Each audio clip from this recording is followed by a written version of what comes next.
Et halte à la présidence à vie en Afrique, c'est le manifeste signé par 3 écrivains du continent, le Guinéen Tierno Monenambo, le Camerounais Eugène Ebodé et puis l'Ivoirienne Véronique Tadjo, qui est d'ailleurs avec nous en direct pour en parler. Un texte inquiet qui cite les situations en Côte d'Ivoire, en Guinée ou encore au Tchad ou au Cameroun.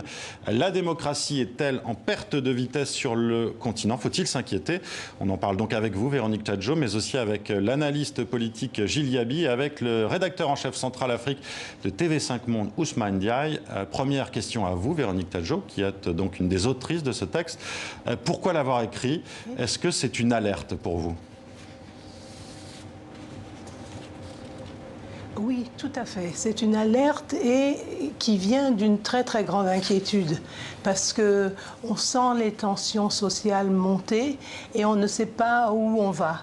Et en ce qui concerne la Côte d'Ivoire, nous avons déjà connu un grand traumatisme avec la guerre civile qui, après la crise électorale, post-électorale de 2010-2011. Donc nous sommes vraiment très, très inquiets et donc ça vient de cette inquiétude et on veut que l'opinion publique s'empare de ce problème et que l'on trouve une solution à cette crise, cette nouvelle crise. Alors pour être très clair, Véronique Tadjo, vous faites référence donc à cette candidature d'Alassane Ouattara, le président ivoirien, une candidature pour un 3e mandat après la mort de son dauphin, voilà, il y a quelques semaines, dauphin qui s'y préparait. Ousmane Diaye, y a-t-il risque pour la démocratie en Côte d'Ivoire avec cette candidature et plus largement sur le continent africain? Selon le texte, en tout cas, cette candidature est un très mauvais signal pour la démocratie en Afrique. Vous êtes d'accord? Oui, il y a un risque évident pour la démocratie entre guillemets ivoirienne, parce que Pourquoi entre guillemets? Je vous interromps aussitôt. Entre guillemets parce qu'il faut voir que ce pays sort d'une guerre civile et que l'élection, la première élection qui a abouti à l'arrivée au pouvoir d'Alassane Ouattara, on s'en souvient, c'est un processus électoral qui s'est fini en guerre. Et c'est au terme de l'intervention militaire française que le conflit s'est entre guillemets soldé. Et ce conflit post-électoral, il n'a jamais été soldé au fond. Parce que les procès sont en cours, les vainqueurs désignés sont toujours contestés et on est entré dans une sorte de tunnel qu'on voit dans beaucoup de pays africains où les élections ne sont pas reconnues et les opposants s'autoproclament président. On a le cas du Gabon, etc., etc. Mais ce qui est important, c'est que ce texte intervient à un moment important. C'est-à-dire il y a eu un double mouvement. Il y a eu un mouvement très important en 2012-2013 avec 2 événements qui, à mon avis, sont très importants. Le président Abdoulaye Wade au Sénégal a tenté le 3e mandat. Il y a eu les mouvements citoyens qui se sont mobilisés et il a fini par partir. Il y a eu le cas du Burkina, Blaise Compaoré, même chose, où le mouvement citoyen démocratique l'a renversé. Donc on était parti sur un espoir. Et tout d'un coup, cet espoir est quasi balayé en Afrique de l'Ouest et en Afrique centrale notamment. On va en reparler évidemment, Ousmane Diaye, mais je voudrais me tourner aussi vers Gilles Yaby. Gilles Yaby, vous êtes donc analyste politique, économiste également. Quelle est votre analyse sur ce texte? Est-ce que vous partagez son constat? Halte à la présidence à vie en Afrique, est-ce que c'est un manifeste qu'il faut signer aujourd'hui? Parce que, je le rappelle, c'est aussi une pétition qui est en ligne et qu'on peut signer. Oui, bonsoir. Je pense que je réponds tout de suite. Oui, c'est une analyse que je partage. Et d'ailleurs, j'ai signé la pétition hier. Je salue Véronique Tadjo et je pense que c'est une initiative qui est salutaire. Maintenant, c'est vrai que je pense qu'il faut aller au-delà de la question des 3e mandats et des présidences à vie pour aborder la question qui, à mon avis, est plus centrale, plus importante, qui est celle de la culture politique dominante dans beaucoup de pays de la région, qui est une culture politique qui n'est pas démocratique. Et je crois que tant qu'on ne changera pas les pratiques politiques et la conception du pouvoir, on ne trouvera pas vraiment de solution pérenne au problème, disons, des 3e mandats. Alors, on va en reparler, Gilles Yaby, mais avant d'aller plus loin, on va continuer de dresser la liste de ces inquiétudes dressées dans ce texte avec Guillaume Villadier. Regardez. Alassane Ouattara, candidat à un 3e mandat de président de la Côte d'Ivoire. Pour les auteurs de cette tribune alarmiste, il ne pouvait y avoir plus mauvais signal pour la démocratie en Afrique. Vous imaginez les conséquences psychologiques que ça va faire? Beaucoup de président qui avait promis de partir risque de revenir sur leur décision. Et les autres qui n'ont encore rien dit seront tentés de l'imiter. Comme Alpha Condé, pendant des décennies, le Guinéen s'est opposé au règne sans partage de Lansana Conté. Aujourd'hui au pouvoir et candidat à sa succession par la grâce d'un amendement à la Constitution, serait-il tenté à son tour par la présidence à vie? Pour les 3 signataires de ce manifeste, le pouvoir illimité est un virus très contagieux dont il faut se prémunir définitivement. Non à la monopolisation du pouvoir, scandent-ils.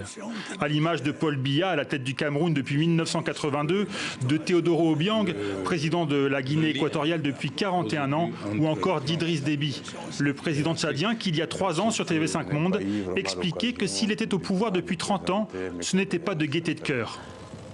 J'aurais souhaité moi-même, en 2002,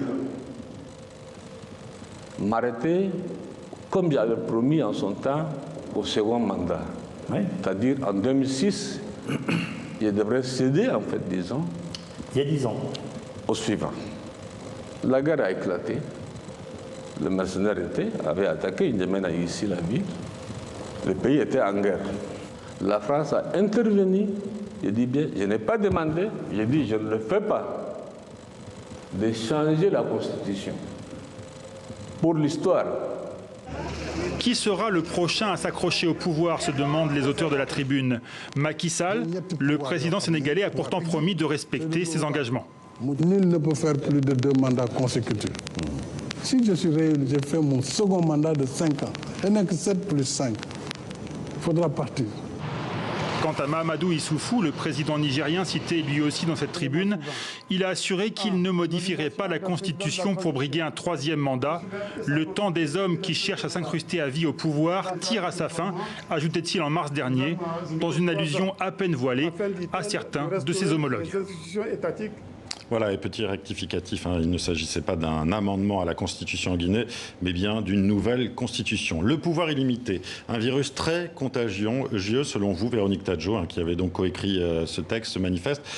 Qu'est-ce qui fait, et je m'adresse là à l'écrivaine qui justement scrute les réactions des hommes, des femmes, qu'est-ce qui fait, selon vous, que l'on s'accroche au pouvoir ?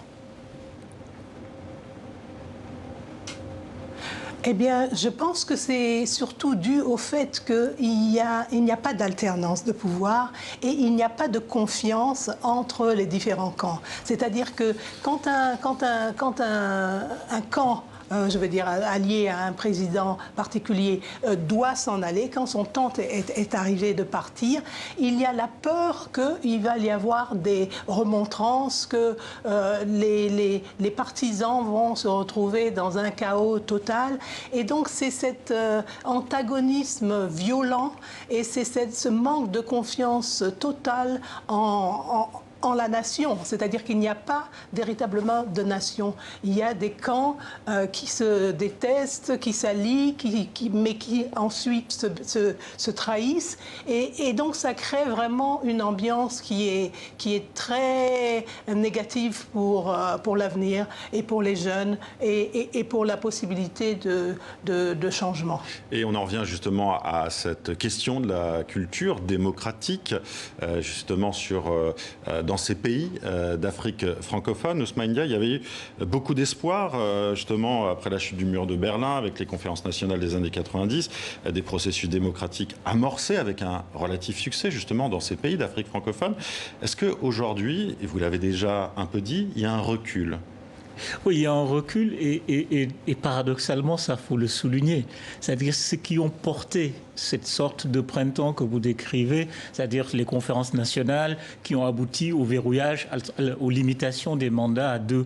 C'est-à-dire c'est ceux qui ont porté ces luttes-là qui aujourd'hui, qui se retrouvent au pouvoir, défont ces processus. Et c'est assez paradoxal et ça repose la question centrale que Gilles Yaby disait au tout début, c'est la question de la pratique politique. Parce que vous prenez tous ces opposants, ils ont régné sur leur parti avec beaucoup de problèmes de démocratie interne, ils n'ont pas lâché la main, ils ont dirigé leur parti sur 30 ans, 20 ans, sans aucune possibilité de l'alternance, en verrouillant le leadership du parti. Mais pourquoi voulez-vous, quand ils accèdent au pouvoir, tout d'un coup, ils deviennent des démocrates qui sont partisans du système démocratique ouvert, alors que leur pratique politique démontre tout le contraire? Gilles Yaby, vous êtes d'accord avec cette analyse d'Ousmane Diaye ? Oui, tout à fait. On revient à la pratique politique. Mais je voudrais souligner peut-être rapidement trois choses. La première, c'est la diversité des situations politiques. Je crois qu'il est important de ne pas généraliser et de savoir aussi qu'il y a des pays africains dans toutes les régions du continent où la culture de l'alternance politique a fini par s'installer. Au Cap-Vert, au Ghana, en Afrique de l'Ouest, on a régulièrement des élections, et au Nigeria, qui a énormément de problèmes sécuritaires et politiques, on a quand même aussi une culture d'alternance qui est bien installée. Je vous coupe, Gilles Yaby, je vous coupe un instant. Est-ce que vous voulez dire que justement dans ces pays d'Afrique anglophone, la culture démocratique est mieux installée? Et pour quelle raison? À mon avis, il faut nuancer, parce qu'on a aussi aujourd'hui des reculs dans un pays comme la Tanzanie, qui a longtemps été un des modèles démocratiques, qui est en Afrique anglophone. On a l'Ouganda avec Museveni qui est au pouvoir depuis très longtemps. On a eu le Zimbabwe pendant longtemps, et en réalité, même après Mugabe, on n'est pas dans un changement démocratique. Donc je crois qu'on ne peut pas réduire les différences, disons, à l'aspect francophone versus anglophone. Mais il me semble que les pays anglophones, pour la plupart, ont au moins installé une culture de contre-pouvoir, notamment de contre-pouvoir judiciaire. Et que en Afrique francophone, on a quand même l'héritage de la culture politique française qui, elle aussi, reste assez monarchique. Et je crois que beaucoup d'acteurs politiques français le disent, qu'on a encore des aspects de monarchie dans la Constitution française. Mais je voudrais revenir juste sur un point qui me semble très important. C'est que, à mon avis, on perdrait beaucoup de temps à essayer de comprendre pourquoi est-ce que les chefs d'État veulent rester au pouvoir. En Europe, en Asie, dans toutes les parties du monde, on a des hommes forts qui ont envie de rester au pouvoir. Le problème, c'est qu'ils ne le peuvent pas. Enfin, le problème pour eux, c'est qu'ils ne le peuvent pas. Le problème pour nous, en Afrique francophone, c'est qu'ils réussissent, pour beaucoup en tout cas, à faire passer cette envie de rester au pouvoir. Et je crois qu'il faut s'interroger sur le rôle de la culture politique de l'entourage, y compris dans le camp de ces chefs d'État, que personne ne puisse dire non, Monsieur le Président, vous êtes engagé, et surtout il y a une constitution qui dit 2 mandats, bien vous devez respecter cela. Je crois qu'il faut aller au-delà de la psychologie des chefs d'État pour s'interroger à nouveau sur la culture politique dominante et sur la concentration des pouvoirs qui crée une forme d'obligation de rester pour se protéger parce que ces pouvoirs sont abusifs. On retourne à Londres avec Véronique Tadjo. Véronique Tadjo, est-ce que vous êtes d'accord? Est-ce que le souci, justement, c'est ce problème de séparation des pouvoirs aussi, peut-être aussi de formation à cette culture démocratique? Écoutez, il y a 2 choses. C'est une question de vision du monde. Parce que vous voyez que ceux qui sont nos dirigeants sont des gens qui ont, on va dire, qui ont qui ont été dans des universités, qui ont voyagé. Ce sont donc, on peut les classer dans les intellectuels, si vous voulez. Et parfois, ils ont même été dans l'opposition. Donc, ils auraient normalement pu avoir une autre vision du monde et comprendre que cette démocratie, nous sommes de jeunes démocraties, cette démocratie, on doit la bâtir. Et on la bâtit avec l'alternance, avec un pouvoir dans lequel on peut avoir confiance. Malheureusement, à cause des différents abus, personne n'a confiance au gouvernement. Et donc, qu'est-ce qui se passe? C'est que c'est un peu, on va dire, une débandade, dans le sens que la jeunesse ne se retrouve plus. Et je suis contente de voir que les jeunes ont commencé à faire entendre leur voix.